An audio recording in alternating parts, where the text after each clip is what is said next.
Question is the motion be agreed to. I call the member for Jellybrand. Thank you, Deputy Speaker. Well, earlier this year I hosted a dozen MPs from all sides of politics in a session with Code Club Australia, a nationwide not-for-profit group that is teaching our children the language of the 21st century, coding. For an hour before question time, the pollies hunched over their laptops, ready to learn the basics of how to give instructions to a computer. Now, watching these pollies at the time, it reminded me of the classroom of coders in Altona Primary School in my electorate, who also have a code club teaching exactly the same thing. And what they were learning wasn't just a new language, it was a new way of thinking, a new way of solving problems and a new skill set for the future. And I tell you, if MPs can learn this in half an hour, every 10-year-old in the country can do so too. And the problem is that, other than the member for Barker, possibly, the problem is that at the moment not enough Australian kids are getting the chance to learn this new way of thinking in our schools. Code Club Australia was founded by Annie Parker because of a problem that she was continually confronting in her day job as the co-founder of Muru-D, Telstra's startup accelerator. There were simply not enough Australians leaving our schools and universities with skills in coding and computational thinking. So she set up a not-for-profit designed to fix a problem that this government is refusing to address. This skills void is a real problem for Australian businesses and Australians in general, who are being set up to miss out on the opportunities of the jobs of the future. Digitalisation and connectivity means that even today, every company, no matter what the industry, must be a software company.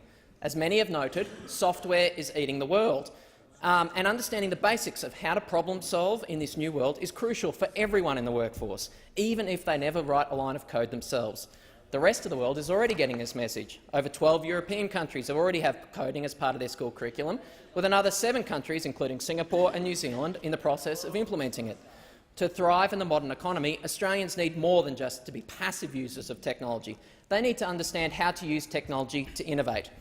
People in the IT sector, the sector that I worked in before coming to this place, describe the difference as being the difference between being able to ride a tricycle and ride a bicycle. Anyone can ride a tricycle within seconds of seeing one, but it's those who learn the extra skills necessary to ride a bike who can get to more places. In Australia, unfortunately, we're leaving the bike in the shed. This year, the Harvard Business Review ranked Australia's digital capacity as, quote, stalling out. Only 32% of Australian students have the opportunity of learning to code in school, either as a curriculum subject or as an extracurricular activity.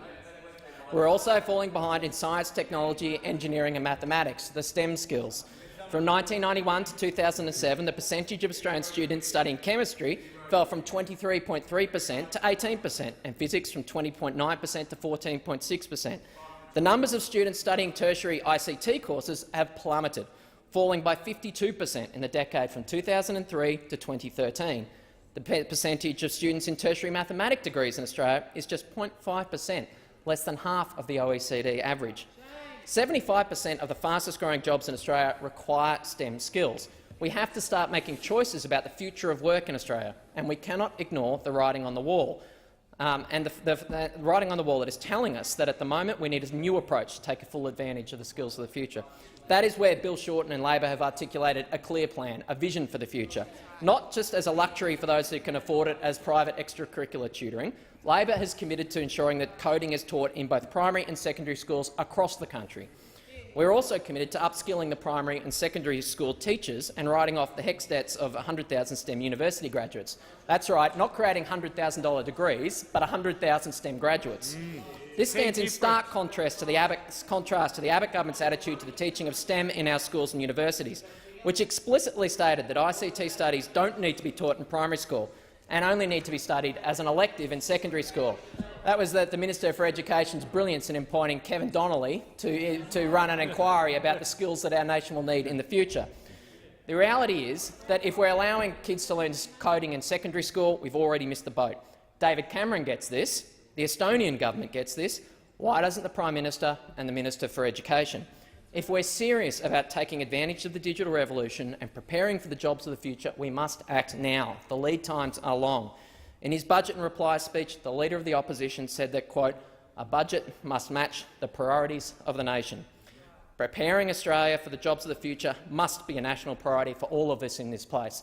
The complete absence of any discussion of the future of our nation in the government's budget speech is a gaping hole in the middle of the government's economic agenda, and it's one that the opposition is ready to fill when we come to government.